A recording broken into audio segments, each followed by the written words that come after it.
Many people talk about the ups and downs of married life, but no one really prepares you for life after your spouse passes away.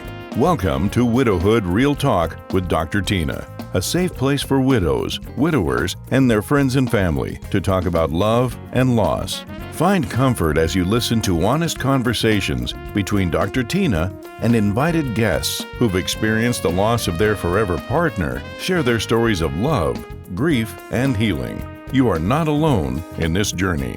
Join today's episode and discover a wealth of resources and learn how to connect with others who are traveling the same path. This is Widowhood Real Talk with Dr. Tina.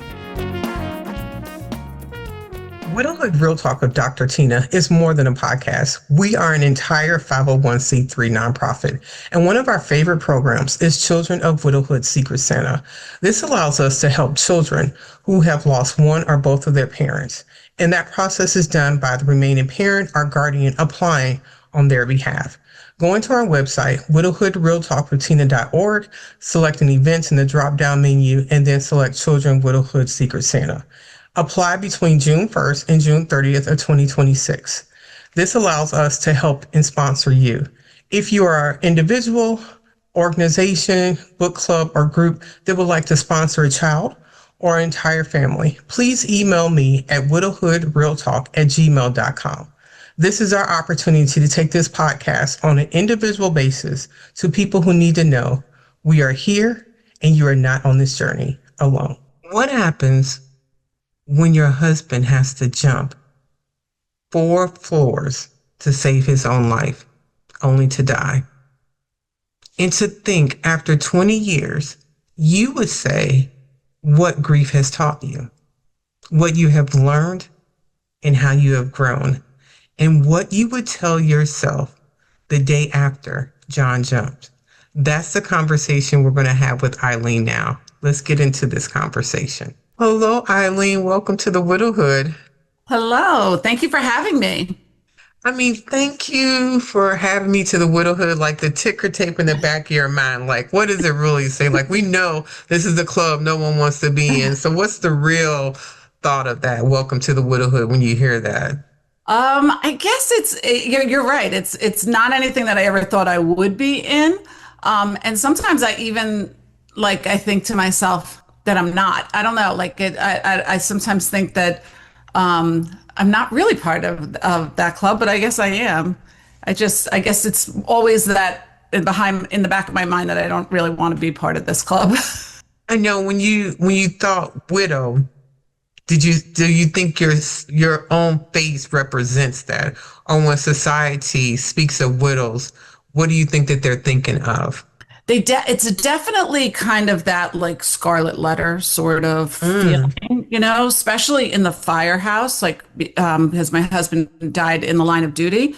So you went from the wife to a widow, and the whole dynamic changes. It's they walk on eggshells around you. They don't want to upset you. When you went into the Firehouse a week earlier, you were joking and razzing with them, and then you walk in a week later, and even now, 20 years later, there's a I don't know what to say, a greater respect, but put on a different kind of reverence, a pedestal sort of. Okay. But with that, you lose that friendship and the funness of it. You're now the widow.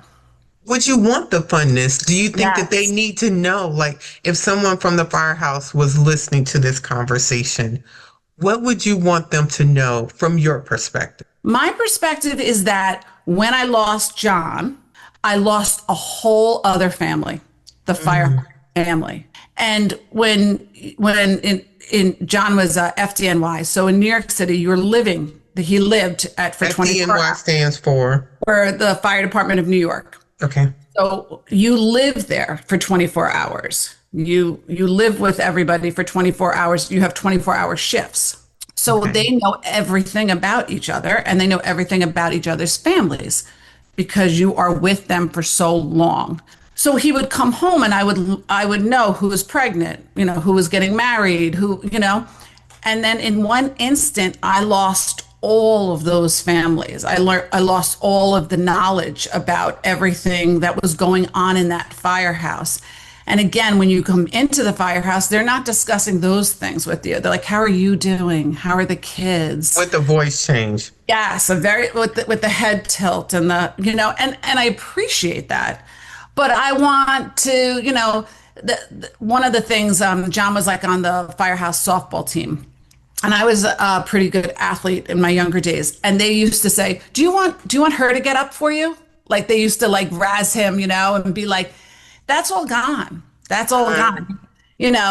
Like it's almost as if, you wouldn't dare speak poorly of John, but I still make fun of John to my kids.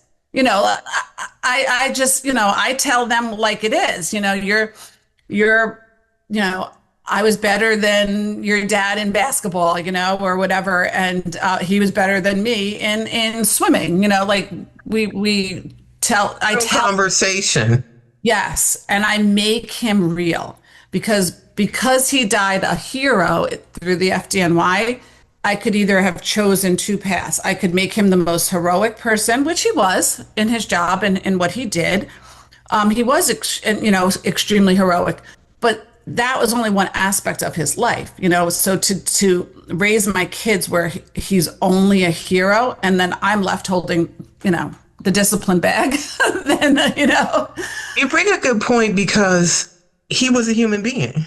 So He wasn't always this heroic person. He was maybe the guy that didn't take out the trash sometimes. Yeah. Maybe he was the guy that we had the regular arguments with. He was the hero. He was your husband. He was their father. He was a real person. Exactly. Is that what drove you to write a book about John, or what was the inspiration? I think there was a lot. Well, my kids at the time that John jumped out of a fourth-story building. He was on fire. So that's how he died. So my book is called After John Jumped, because in my life, there's a before. Thank you. There's a before and there's an after. And for me, my whole world, my whole body, physically body, was different as John jumped. My whole body and life and everything about me changed. When John jumped, I had a 5-month-old, a 2-year-old, a 3-year-old, and a 6-year-old. So fast forward, this was back in 2005. Fast forward, my daughter went to NYU and she wrote a screenplay called Black Sunday. That's the name of the fire. She interviewed me and she's asking me all these questions. And I was like, don't you know that? Like, I was so surprised at her questions. And she's like, no, I don't know that. And it came to me that they didn't have these answers because when John jumped, I age appropriately told them information. And you don't go back, like at least I didn't, maybe other people do. You don't go back and revisit the anguish. You're just going day to day to day, And then 5 years later, were they probably ready for a little bit more information about how traumatic his death was? Yeah, but I don't really want to tell them that, So I didn't. I mean, and they did, like through osmosis of people talking, get the real story.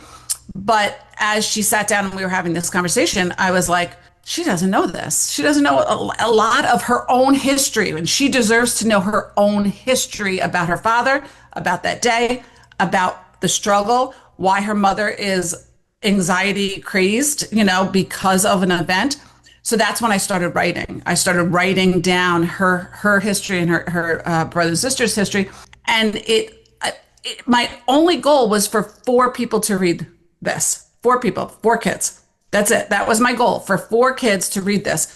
But I did go through an editor to wean out some stuff. And she's like, I think you have something here, something that could potentially benefit other widows who went through trauma or any trauma, and not even just the widows, but for the kids who have gone through trauma and their parents have trauma, to feel that connection with other kids who have to, I say deal with me, but really it was, they, not only did they lose their dad, I say they lost a different mom that day. Oh, for sure.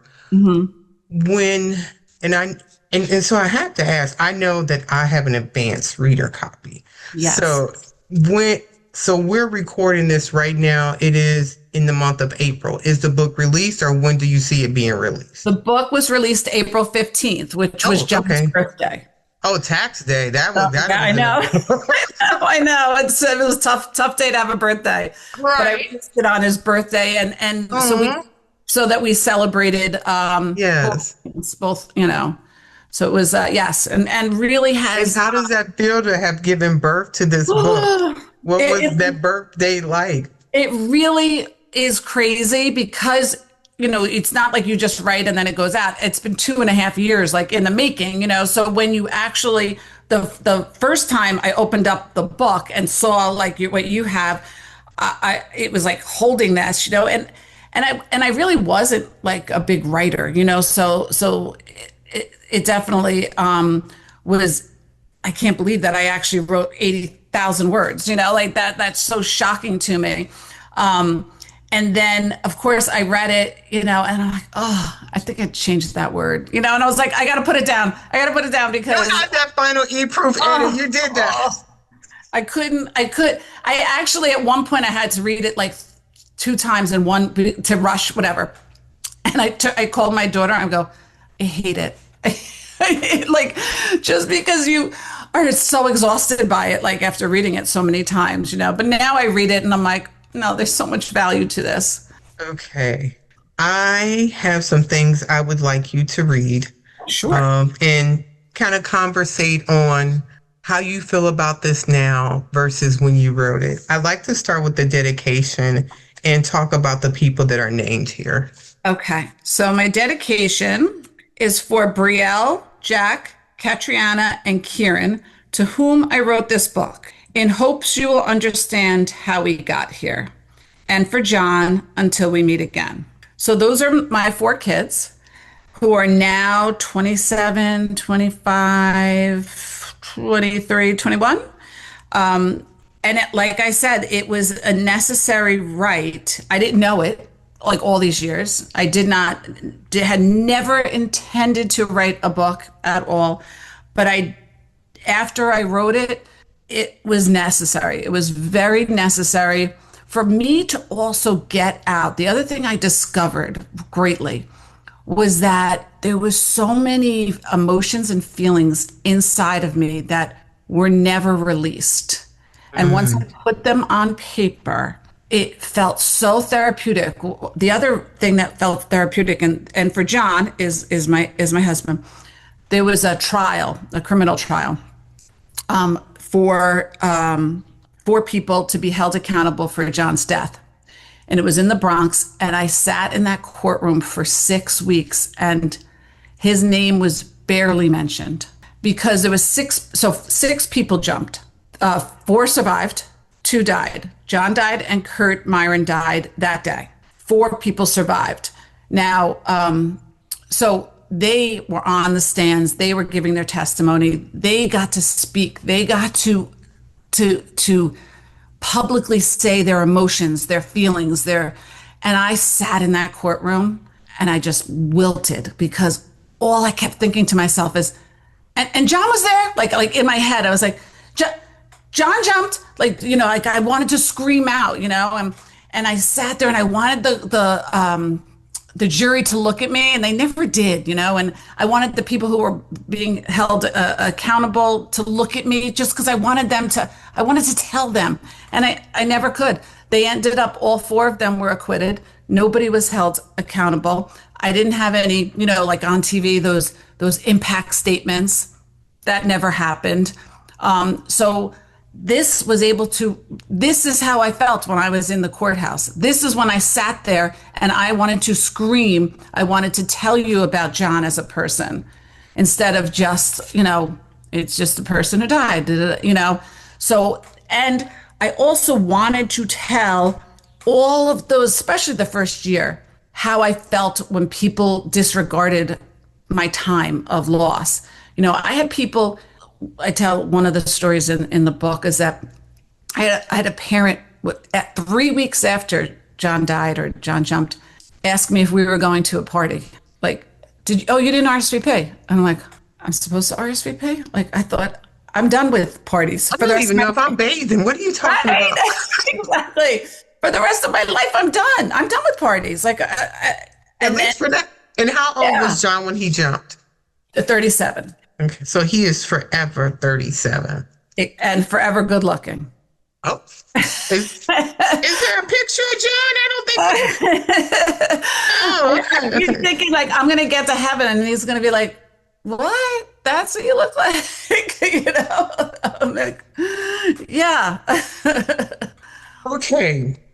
So I am retired Army. I work with a lot of acronyms. I can so appreciate page vocabulary terms in the fire department. Mhm. What gave you the idea to put those in there? And explain what that is Right. to the audience, to the listeners.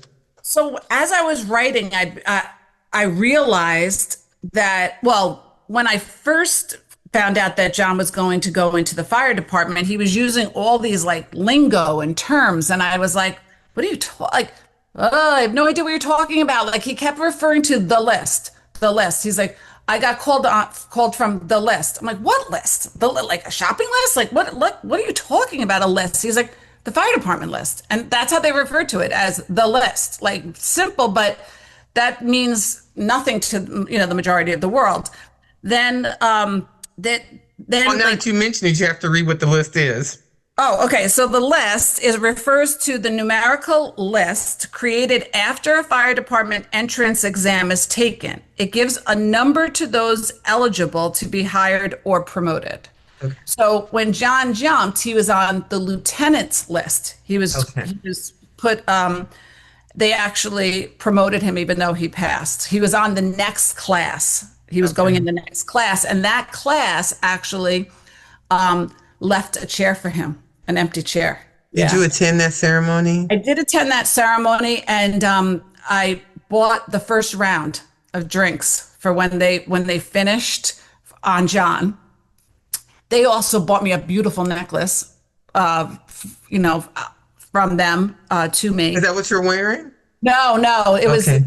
it was a fire department like emblem necklace Oh, okay. that they yeah, very the FDNY very great at like making sure that people are remembered, and so that was so as I was writing, these vocabulary terms were coming up, and I was like, well, if I didn't know what they were, if someone's reading my book, they're certainly not going to have any, they're going to be like, probie, what is a probie, which is the newest member serving probation period. So, and then there's truckies and engines and ladders. So I was trying to give a little bit of terminology before you even hit the book. Bravo. Thank you. Because people would read that, but it takes a moment. And like you said, a 2-year process to write this all out and then go, who's going to know what that means? And Right. so that you help the reader. Thank you for that. On into the forward, there's a section there in the second paragraph, the first 2 sentences, if you would read that, please. I tried for a long time not to use that language, but I have to. Those words invoke so much emotion to me. What is the emotion in you?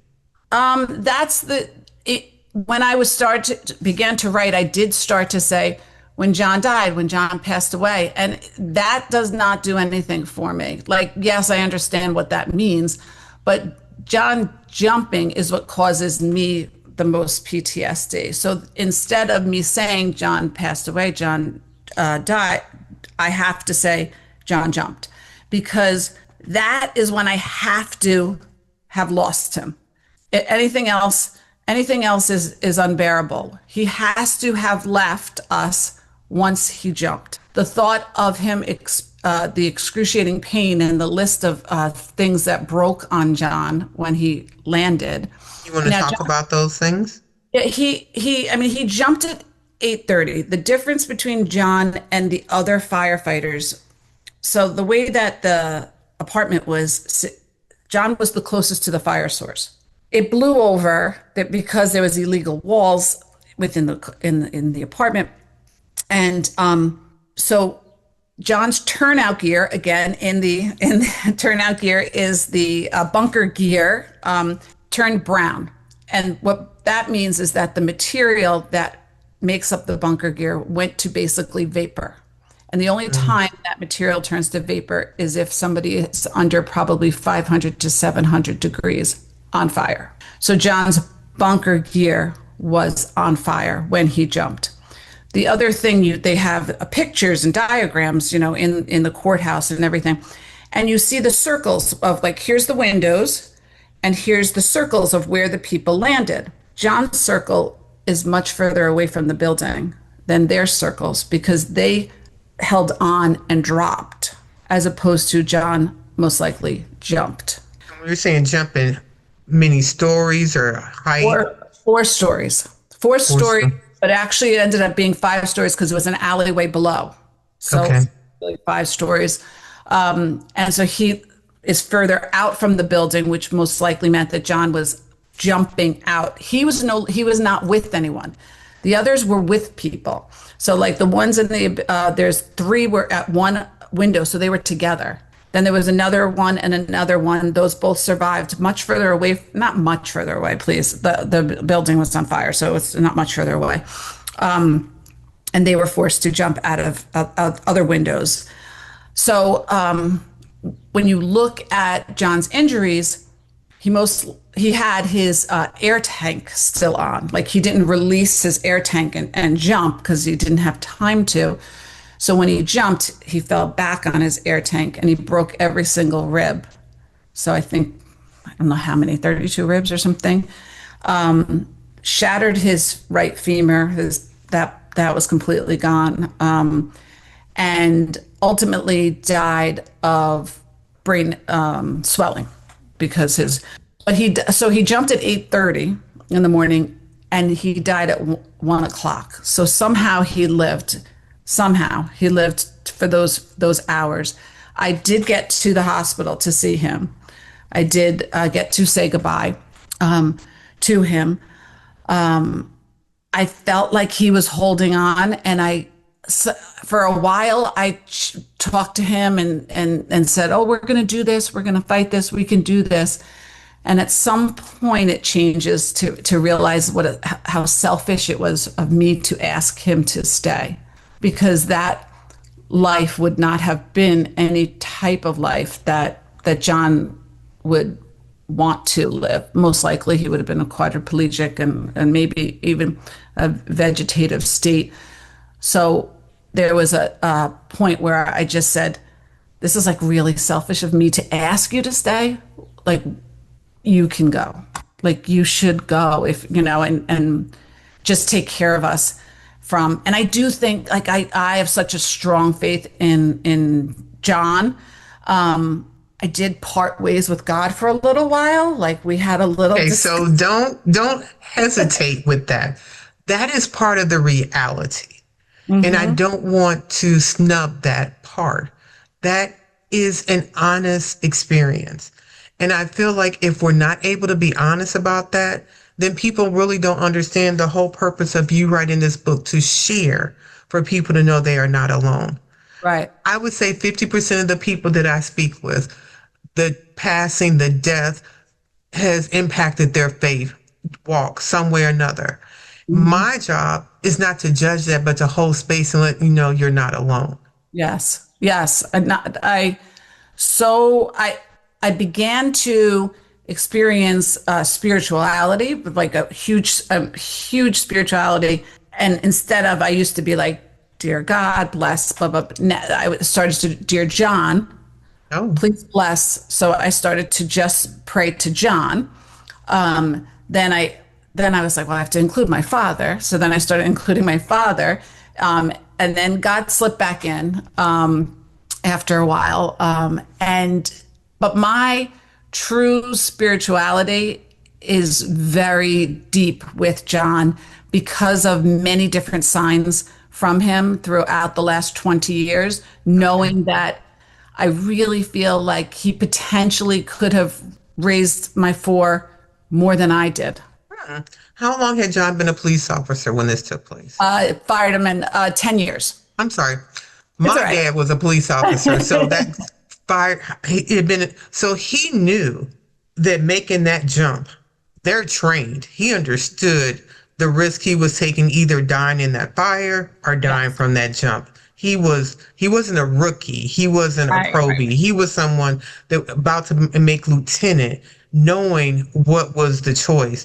So he knew that his better choice was jumping than it was staying in that building. Yes, most definitely. Like there's, and you know, I talk to different people, and there's um no We have death. another page to read, just so you know you Oh, took those okay. glasses off. No death is burning to death is not of any choice you'd rather, Right. you know. On page 7, I want to say the third paragraph down, Yep. if he would read that. Sure. John understood that though we loved each other, our families would have issues with the swiftness of our decision. So I spent the next 2 years driving 2 hours, fighting traffic, and waiting in toll booth lines to cross over 2 bridges just to get to his house, to spend a few hours with him in Howard Beach, Queens. What was this swift decision that was made, madam? We, when I met John, about 2 weeks after I met John, he said, "What are you doing in 2 years?" And I said, "Nothing." And he said, "Would you want to marry me?" And that was 2 weeks after we met each other. And then and I said yes, but we kept it on the down low because we knew everybody would be like, you're crazy, you know. So we kept it. Though my point that I was making here is that there wasn't Easy Pass back then. I don't know if you are familiar with Easy Pass is. Yeah.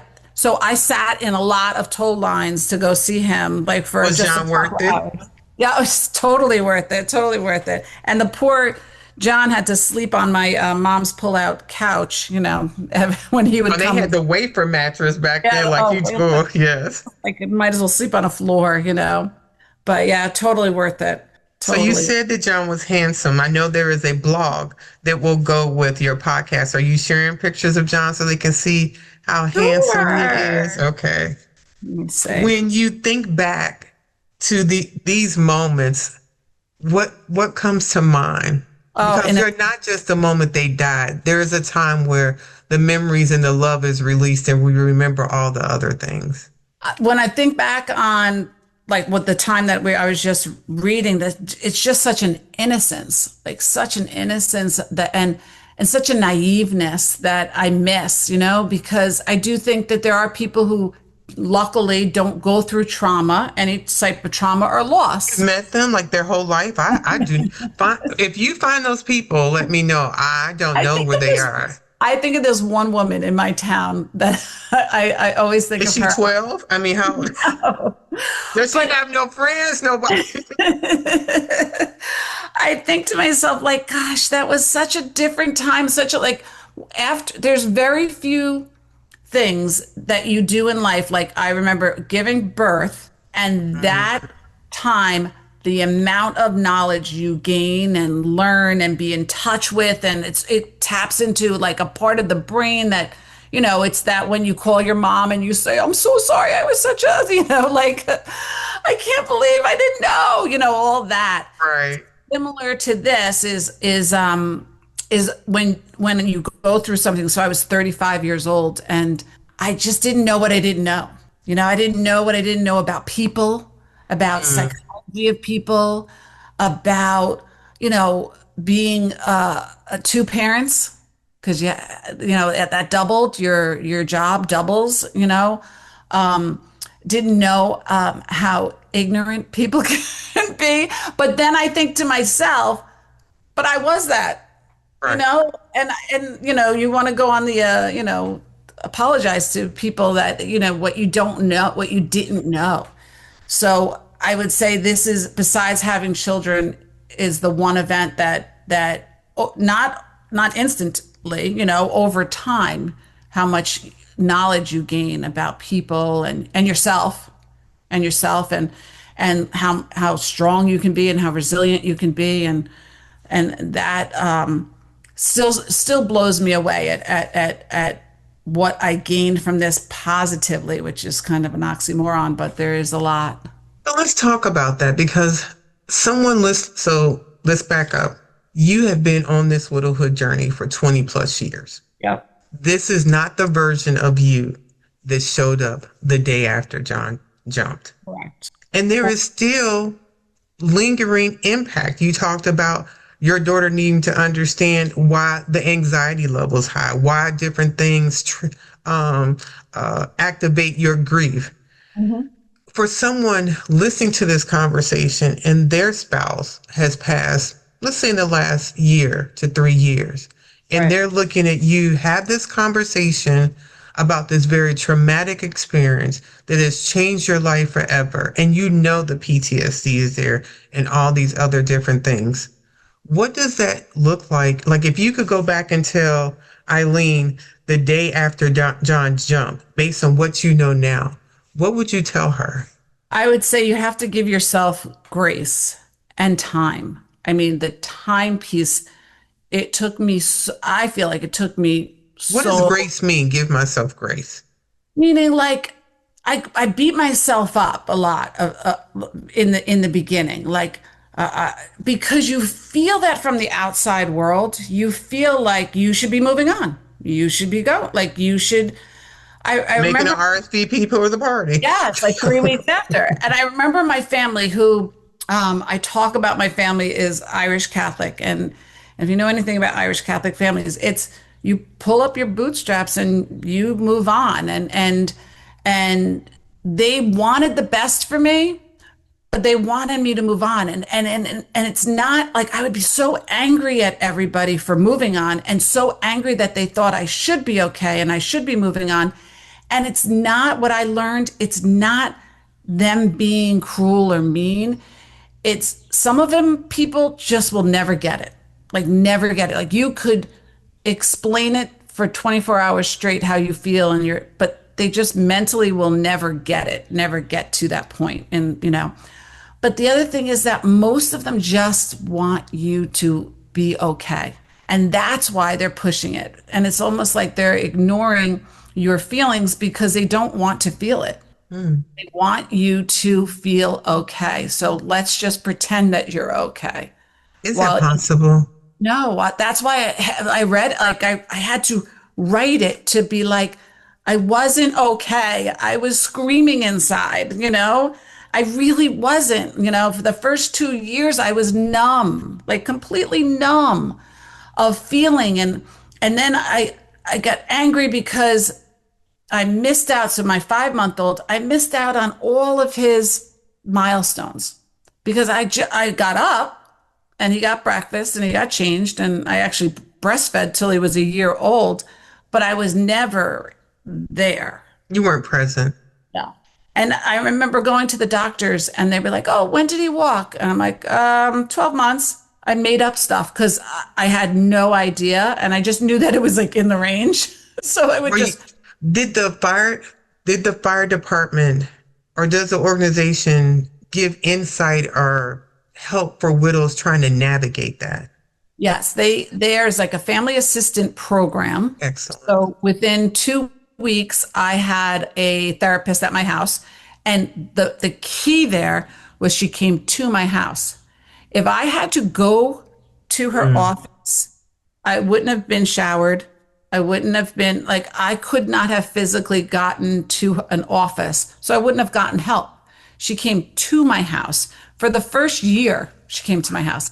Then I moved, I drove to her office, so they have that. The other thing that the fire department has is these programs that are really fabulous for, the children. So like there's different, one is called Answer the Call.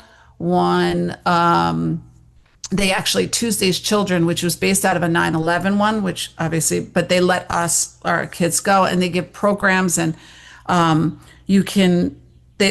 send them to a baseball game, and you'll be around other families, So that was that you felt good about because you felt like, oh, there's other kids that are doing, that are in this same situation. Sometimes, like misery loves company. So you kind of are like, Or saying if they can do it, the possibility of me learning to live exists. Right. Exactly. Exactly. And you connect with some and you don't connect with Right. others, you know. And that's fine. I mean, that's just life, you know. So but that part it was nice to it also gave me something to do. You know, like I remember the first couple of years, I just planned stuff every single day for my kids to do. So I didn't have to think. And then we went to the library program, then we went to the pool, then we did this. And again, I was doing it.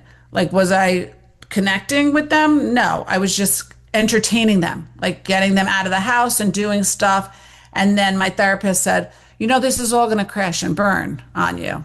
And it did, especially like on rainy days. And I was like, oh my God. Are you trying to avoid being in the house? Yes. Trying to avoid being in the house, try to avoid thinking, try to avoid like getting them exhausted and getting myself exhausted so that maybe I could fall asleep at night, which never happened, but that was the plan, And I still kind of had this issue in that I was a teacher and I chose to give up teaching to raise my kids.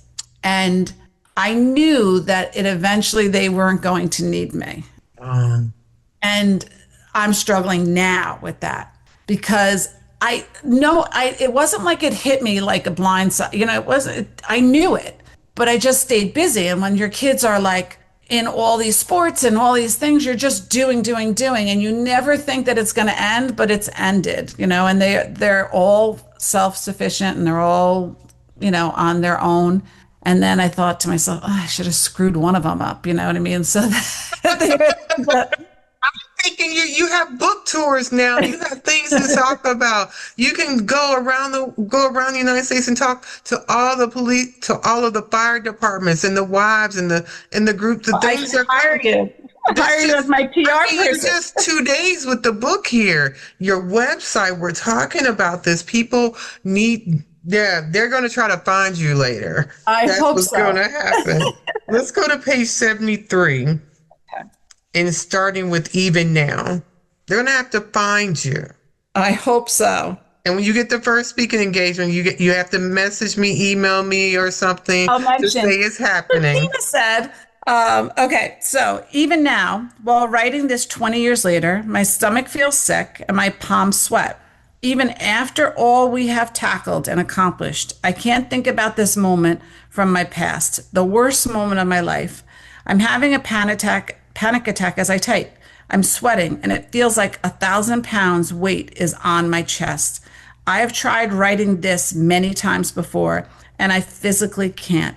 I usually move on to other things to write to avoid this entry. Then I'm going to go into the entry.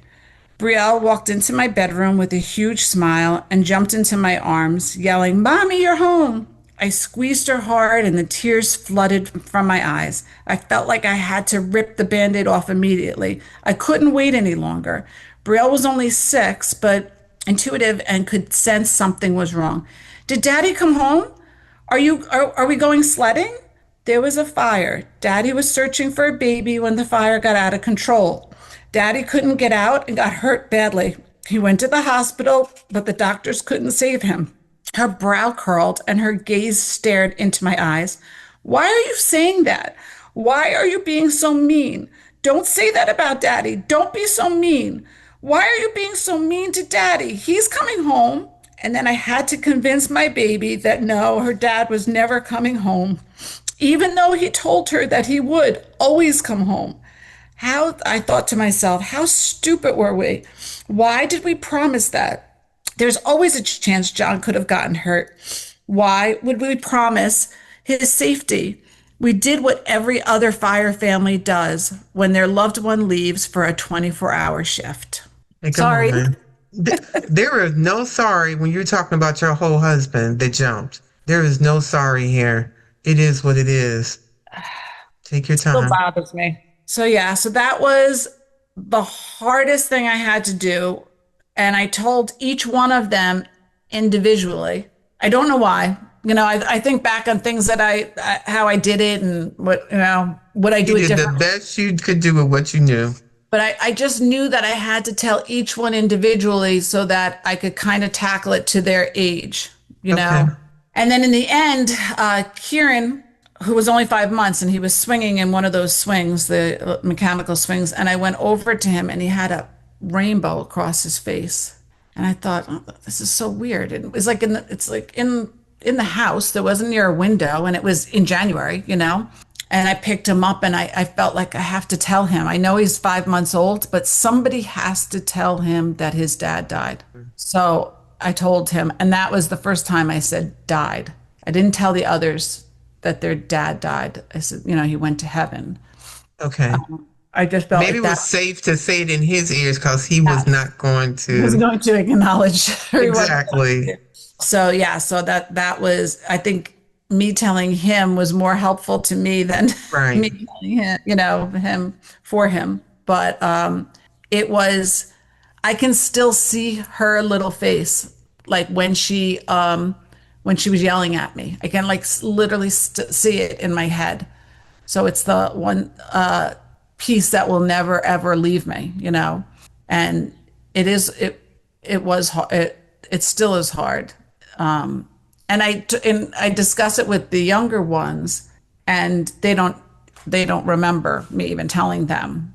But it's so dramatic for me, and yet they don't really remember it. So Have the children read the book? 3 out of 4 have. So before I published it, I gave it to them. I said, you can take anything out that you want. We don't have to mention any stories that you don't want the world to know.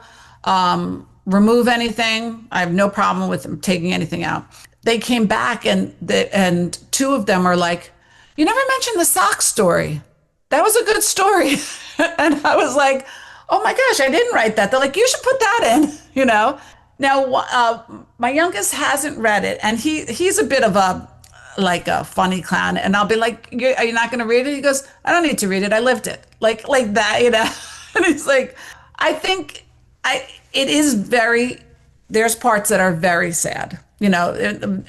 Well, I think so. Yes, there are parts, and I don't know if he wants to go there, you know? I think with time he has it. Anytime he wants to open it, he can read it. But again, I love the fact that when I'm long gone on this earth, it will still be here, because they will all have children. None of them have children, but they will all have children, and it will be nice for their children to read about their grandfather, which they will never have the opportunity to meet. Have other family members or members of the fire department read the book I provided?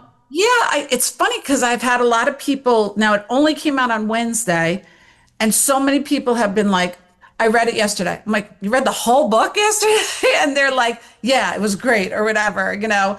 And I I sent it to a few people like in fire department and stuff, and I had like the vocabulary. John's captain helped me because I wanted to make sure that I wrote that correctly, because if I screw that up, I don't want to hear about that.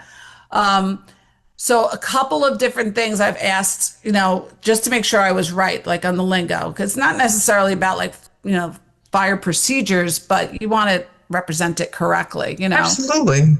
Yeah. So yeah, it will be interesting.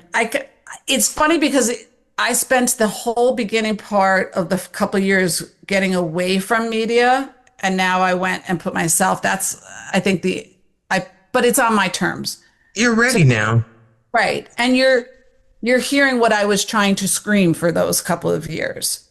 The other thing is, we have such intense feelings in those very early parts of our grief. And going back to the grace, giving ourselves grace that this may change. There's a lot of I would never. And then it's like, oh, well, maybe I would. Mm-hmm. And we get to change because we are in uncharted territory, a place we've never been before. We don't know what tomorrow will look like. We didn't know we would be in that situation. Right. And part of that grace is saying, how I see this later is going to be different than this very moment. Right. I agree with you. And there's parts of like the book that I talk about, like competing with grief, which you think is like a when you're competing with other people over grief, and you think, well, that's silly. But at that time and space, there was times that I was competing and I was like, no, no, no, I have the most traumatic thing. Like you get very, no, I have it, and then you have other people that are saying the same, they other widows or whatever, or even like within family members, everybody is grieving a different person, even though he's the same person.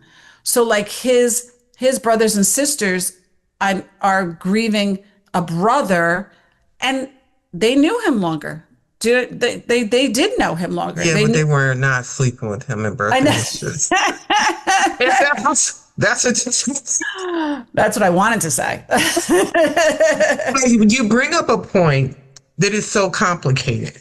Everyone is grieving the same person, but grieving different relationships. Yes. In the competition of, I lost my brother, I lost my husband, I lost my dad. Mm-hmm. The only way that tends to work is where everyone says, we're all grieving this person. And 3-4 children grieving their dad differently, having that ability. So that competition does happen, but I think we're just trying to scream, I'm hurting. Yes. And I'm hurting with you, and we're hurting together in a different way. And don't expect my hurt to be presented the same way that your hurt is. Right. And that is the problem, because we also in the background have these very intense emotions, and no one's refereeing because we're all raw together. Right. And that knowledge you just stated very, very, didn't come for many years for me. Like, that learning. I mean, you were children. Yes. So you're probably in the shower crying, or in the car when you get a moment. You're full-time mommy and thinking, "Where's John? Right. I know he jumped, but where is he right now?" And the mind back and forth with that. So you already are experiencing the fatigue of grief and having to show up 24 hours. Until the children finally got to a place where you could finally go, "Oh yeah, this has been hard."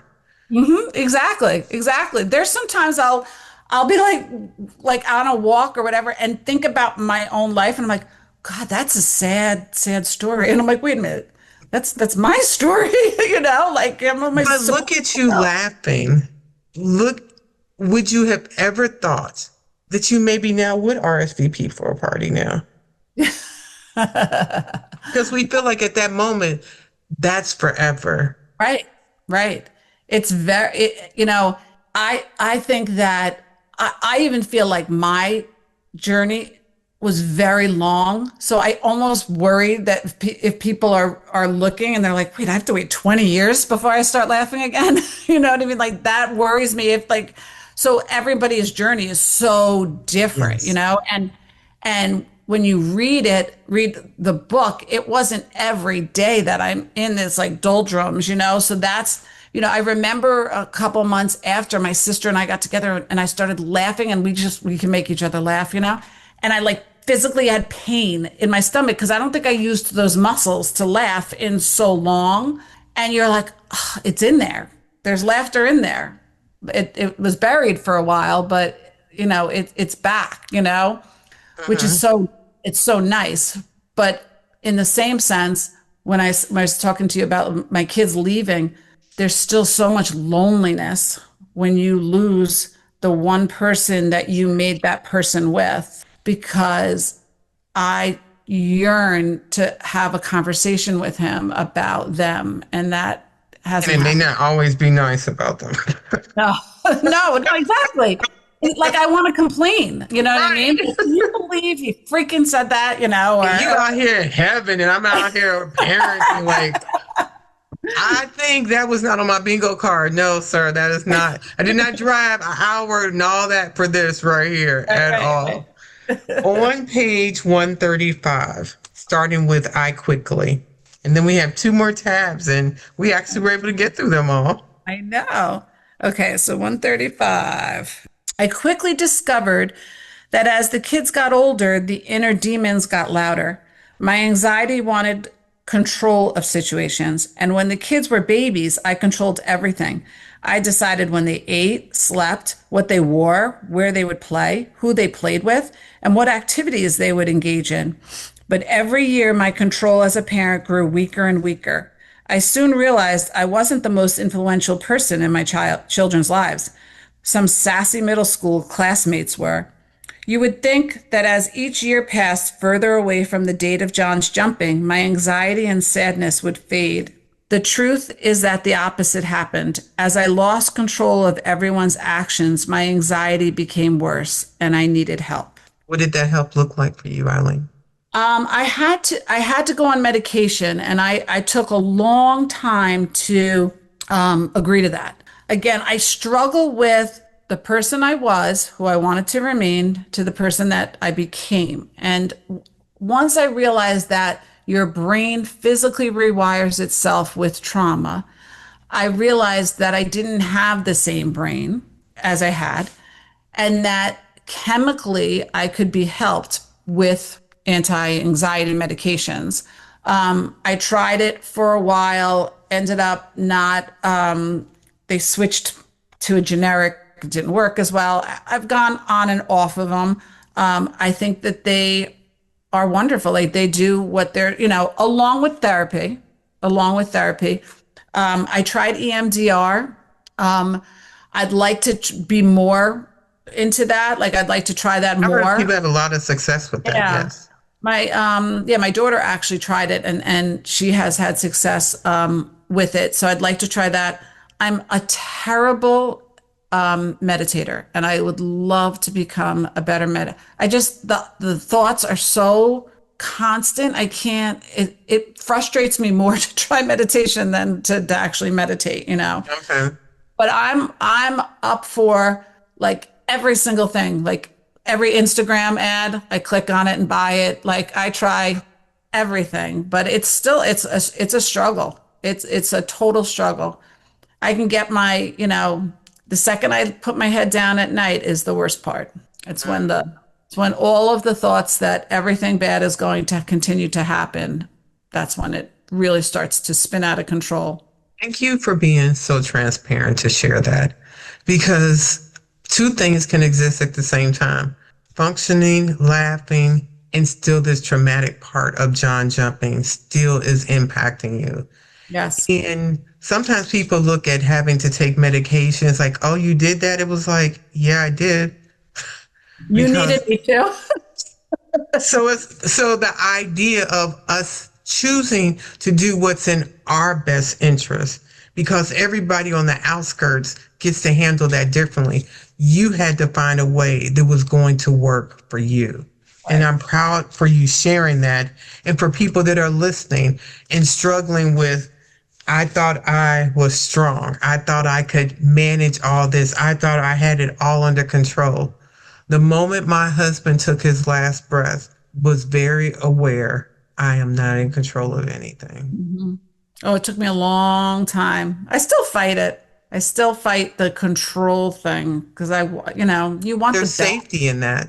Yes, total. Let's go to page 203, starting with when you have experienced trauma. When you have experienced trauma, you are very much aware that it could happen again. I try to block out that memory altogether, and even writing about it makes me sick. But I should have learned something from that experience. Bad things still happen, regardless of your planning and warnings to your kids.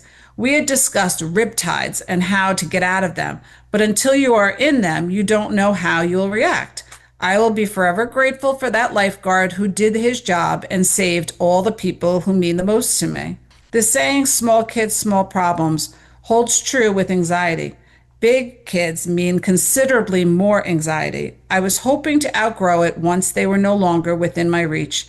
But what I didn't realize was that I lost control of every movement they made. The college sent safety alerts texting me intended to reassure parents about their campus safety, but they only heightened my attention.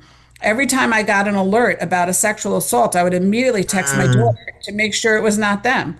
My son went to a city school, so sometimes I would get texts about shootings close to the campus. I would call him because I knew I wouldn't get a text back. And he would say, "Oh yeah, I just passed the yellow crime tape. Lots of police activity." Wow. They're so nonchalant about it. And and when you mentioned something about things on Instagram, my son sent me some video about what your mom thinks is happening when you don't answer your text. You've seen some of those different, so definitely. Yeah. So when you read this now, what do you think? I still think all of that stuff. I can say that I've learned it. No, my imagination is probably the greatest, and it all stems from their safety. I don't think about, like, I'm not going to go to bed tonight, no offense, and worry about Tina's safety. You know what I mean? Like, it's just, I will, if you want me to, believe me, I can add you to my list. I do not need you to add anything in there. But it's all around their safety to make sure they are. Because they're what you have left of John. Yes. And I think that if I tell them every single thing that pops in my head, that I can control that. And I did, my therapist did this once, and it was a great exercise. It didn't calm or quell me, but she said, next time you're going to go and tell them A, B, C, D, E, F, G, ask them what you would say. So I asked them, I'm like, all right, you're going out tonight. What would I warn you about? They had 10 more things more than me. Like, so they know it. They're listening. Yeah, and they know it. But for some reason, I can't not tell them. Say it again, right. It's like an OCD thing, because just like what happens if I didn't tell them that, but it's so often things happen to them. Like one of the things during COVID, Katriana got spit in the face by a homeless man during COVID, the height of COVID. Now, I can guarantee that when she was like, all right, I'm leaving, Mom, I didn't say, when a homeless man walks by you, make sure that you are not like, but I cover everything. I can't cover every single thing, but I think I can. I think that I'm able to do it. Well, ma'am, you wrote a book and you did that, and you're about to have speaking engagements. I'm just looking. So, thank you. Page 289, starting with between. All right. Between the sheer sadness and the incessant crying, my body couldn't maintain homeostasis, and all I wanted was for my mind to stop working. Little did I know that trauma tears have a chemical makeup different from the regular tear production, and might help you release hormones that help bring calmness back to your body. If I had known that, I would have stopped trying to suppress them and let the tear ducts do their thing. All this chaos in your body wears you out. I woke up daily with headaches. I walked around with stomach pains. I believe it was because my brain would not stop thinking. My brain was working overtime, almost like a muscle, and the lactic acid built up caused me to have headaches, stomach pains, and body aches. It's a wonder I didn't get physically ill during that time, but I think my body was running on fumes, and somehow my deep inner cells took over so I could survive. What did you learn from that grief? When you thought about before John jumped and you heard someone's grieving, what was your thought process on that versus what you found to be your experience? I definitely didn't give it enough thought. I definitely did not, and I was probably in that same category of like, you don't go there because you don't want people innately to feel pain. What I've learned is to be so much more empathetic, more so with time. And like, you want 20 years, 30 years, you can have 20 years, 30 years, If you're okay with it, if you're coming around after a year, great. Like there really, really is not time. And when I was in it in the beginning, you're just in it, the pain, the suffering. The kids are in like a roller coaster. They visit, then they're sad, then they're not sad, they visit. Now I'm more like a child. I visit it. I I'm better. I visit, I'm better, So luckily, because to stay in that state is just so not physically good for you. And that brings on more disease. And How did it feel to learn the knowledge of the different type of tears? How did that impact your grief and even now for you? right, I think the fact that I learned it years later, that's why I wrote it. Because if I was in it, I'd love to know that, right? That was actually something that happens. And I was a science teacher, so I like all that physiological stuff, like interests me. But let it flow. Like let the tears flow. There is a lot to be said for a release for you. Something that actually did help me was that when John jumped, I was breastfeeding, and that was my time that I was the most calm when I would breastfeed, because there is hormonal release at that point too, and yeah, and then I used to make Kieran sleep in the bed for way too long because I wanted somebody next to me. Exactly. Yeah. But So we obviously didn't go through your entire book, but I feel like we were able to really talk about some parts to share what a reader can expect in this book and their experience. Where can we find your book? So you can find them on Amazon. It's on Amazon. It's also on booklife.org, but it's also, you can go through my website, which is eileenbellew.com. That has all the links there. And Barnes and Noble, it's in all the outlets, basically. Okay. So I would love for people to read it.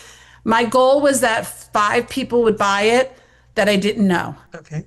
So that's my Okay, hope. we're good. 5 people, y'all. We need 5 people from this podcast to reach her goal. I try to give my guests an opportunity to be the podcast host. Any questions you have of me? Ooh. Okay. So I guess what's the one thing that was the most surprising, or what's the one thing that you learned that was the most surprising about people after your husband died? So my experience tends to be outside the norm, where a lot of people feel like their friends and family evaporated or disappeared. Mine leaned in. Oh, My family and friends leaned in that night that Mark died. We were in Delaware. They drove from Pennsylvania and from Virginia to converge on where I was by myself. And they have remained that committed, that steadfastness, and they have not. I was surprised when I found out other people did not have their family and friends stay the course. yeah. That was disheartening to think that in my weakest, most neediest, devastating moment, you would disappear. Yeah. And I don't think people realize how their disappearance hurts. I've learned that Another loss. right, from so many conversations. So where family and friends deep have, my sister relocated from California to Virginia because it was the closest that she could get to me. And my mom and sister live next door. My family and friends have been committed. They have loved on me. They have seen me at my worst and be like, okay, I'm going to sit with you here. It doesn't have to change. It just is what it is. And I thought everybody had love and support like that. Yeah. And so it surprised me to go, oh my, people don't have community. So when we host our widows retreat in December, something you may want to think about, it is it's December 3rd through the 6th. We have a 4-story house, 3-story house, indoor pool, 10 widows at the most allowed to come, to be in that space with other women, and the camaraderie, to be able to hear into the healing and the mending that happens in that space, realizing there's so many women yearning for that experience, that's what surprised me. It surprises me when in one of the retreats, someone was newly widowed. Maybe she was just over a year, and we're downstairs talking, and she's like, I need to go to bed. And I was like, just let her go. The next morning, we're having breakfast, and she said, I was laying in bed and I was listening to you laugh. And I was like, when am I going to be able to laugh like that? And by that night, she was dancing. She had given herself permission, because being in a space with other women that you don't have to explain how you feel. There's a whole different conversation you have with 10 widows talking about all the widow things, and no one has to explain because everyone gets it. Watching that healing, that encouragement, that self-liberation happen, that surprises me too. Yeah. Oh, that's so beautiful. That's so You're nice. more than welcome to join us. Yeah, I know. Like you said, when people think that they're giving you space by letting you, no, it's disappointing because they are abandoning you. You feel abandoned, and you feel even more alone. Now you've lost something else. John, you don't have, who's here for me? Right. And I didn't know people were struggling like that. Yeah. Yeah, it is. It's tough. It's tough because his whole world was your world. And now, like, I lost his friends. I lost his firehouse. I lost his family. Like, it just became half, Quickly. Very quickly. Yeah. And it is like, that is something that is great for, I do write about it a little bit in the book, but even for people to hear that now, like to not do that, like to have more of your experience. Yeah. I would like you to close out this conversation. Any final words, maybe something you wanted to cover that we didn't talk about, and go ahead and wrap this up to our listeners. Okay. I think the one thing that I'd like you to know, yes, like my story is a little sad and all that, and there's a lot of humor in the book. So it's not all sad. But as you finish reading it and you come out the other side is when I discuss all of the positive things that you might get from tragedy. And that is hope, like the hope that you'll see that struggle is a struggle, but you gain things from struggle. You gain empathy, you gain emotional intelligence, you gain spirituality, you gain connectedness with some people, may not all, but a deeper connection with some. So there is a lot of positive traits that you can gain through trauma. And that is sometimes just needed to be said. Maybe not right away, but it is there. Thank you so much, Eileen. Thank you for having me. I appreciate it. Thank you for spending another episode with Widowhood Real Talk. If you found the contents of today helpful, share the episode to anyone you know who may need it. Subscribe to the show and tune into Widowhood Real Talk each week. Then visit widowhood-realtalkwithtina.org to join the community and access additional resources. Remember, you are not alone in this journey.